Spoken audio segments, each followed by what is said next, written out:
Duygu.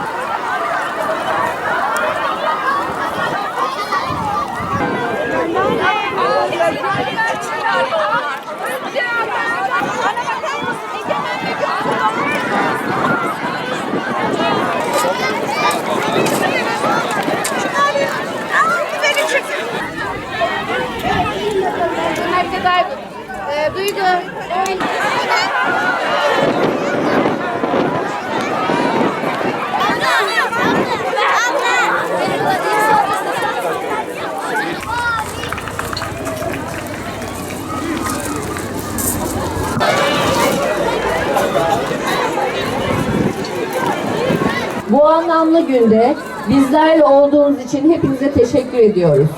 Fidan dikim törenine hepiniz hoş geldiniz, şeref verdiniz.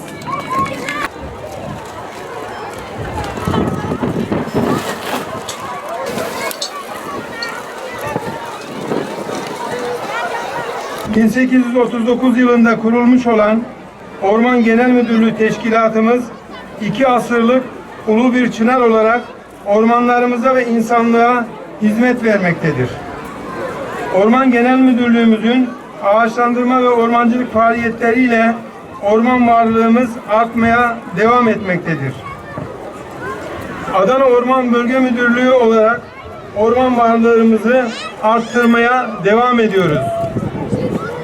22 yılda 370.000 hektar alanda ağaçlandırma yaptık. 440 milyon fidanı toprakla buluşturduk.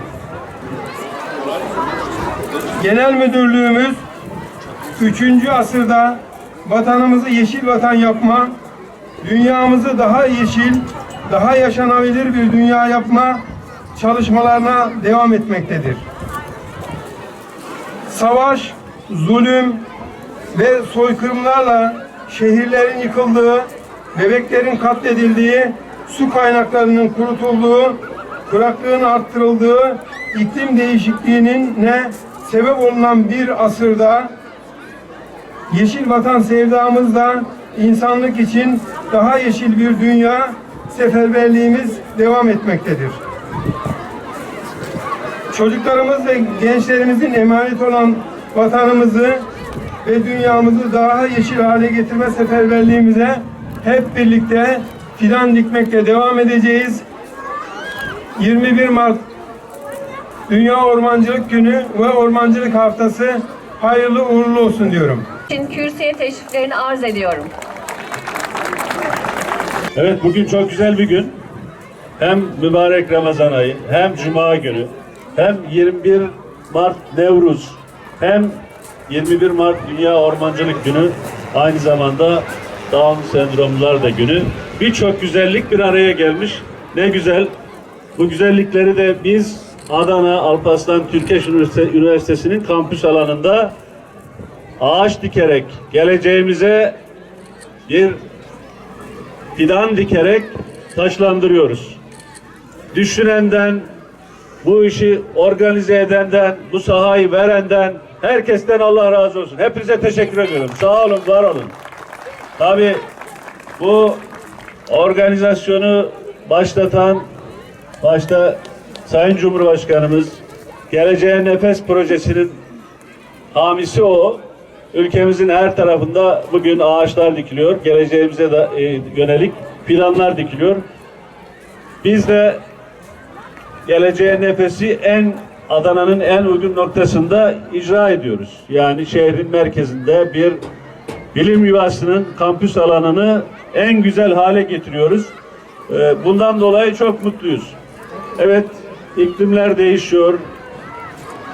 Su kaynakları kıtlaşıyor. İşte bugün de o iklim dengesizliklerinden birini yaşıyoruz aslında.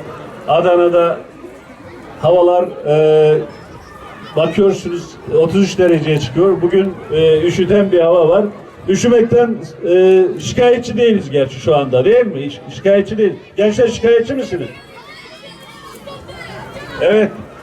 Biz ülkemizi yeşillendirerek, orman varlığımızı artırarak bu iklim değişikliğine, iklim dengesizliğine dur demeye çalışıyoruz, çalışmalıyız. Onunla ilgili yapılan bütün çalışmaları takdire şayan buluyoruz. Yerinde buluyoruz, yerli yerinde buluyoruz. Emeğe geçenlere teşekkür ediyoruz. Merhaba çocuklar, nasılsınız? Gelin bakalım, beraber çıkıyoruz. Arda ben geç.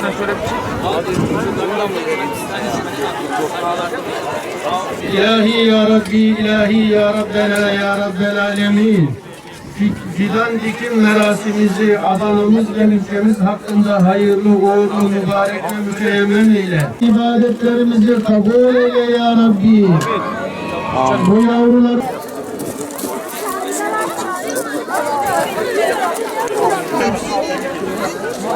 Gel çok iyi çocuklar biraz. Gel şöyle biraz içeri.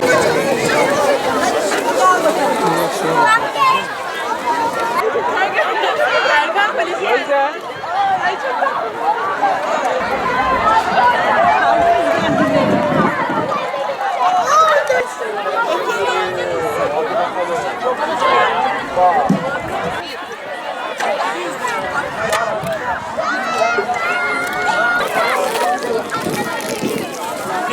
Çekin.